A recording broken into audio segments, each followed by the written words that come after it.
Well, speaking of identity, that's something your book talks quite a lot about, Heather. And you reference this terrific quote from the psychologist Dan Gilbert. And he says, "The person you are is as transient, as fleeting, and as temporary as all the people you've ever been." And that is a pretty amazing quote.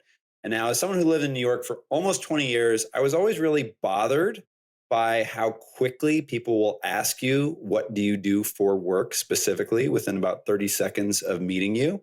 And I started to ask people, "How do you like to spend your time?" Or "Tell me something that you're excited about," as an alternative to try to create a bit more of a meaningful connection. Now, on this topic of work and identity, you have a great question. You say, "How do you express your professional expertise in a way that's nimble and adaptive?" And go on to say, "The trick is to root your sense of self to your purpose, passion, and curiosity. Work we love, work with purpose is essential for every worker, not just the luxury of a few. Curiosity, purpose, and passion fuel lifelong learning and give us our adaptation advantage."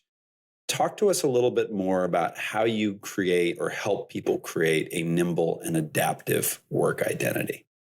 Well, it starts by stop with that stupid question. And I agree with you. I spent quite a bit of time in New York, but I can tell you it's not unique to New York. It's more unique to the United States. You go to other countries and they'll even ask you your name before they ask you what you do, which we don't always do. I don't know No, if we you've had don't. No, we where don't. people are, what do you do? I'm like, I love it when I'm a speaker and they're like, who are you with? I'm like, I'm with Heather. Who's Heather? I'm Heather.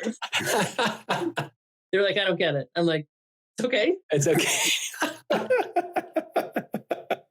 Just take a seat, keep listening, you'll catch on. You'll get it in a minute.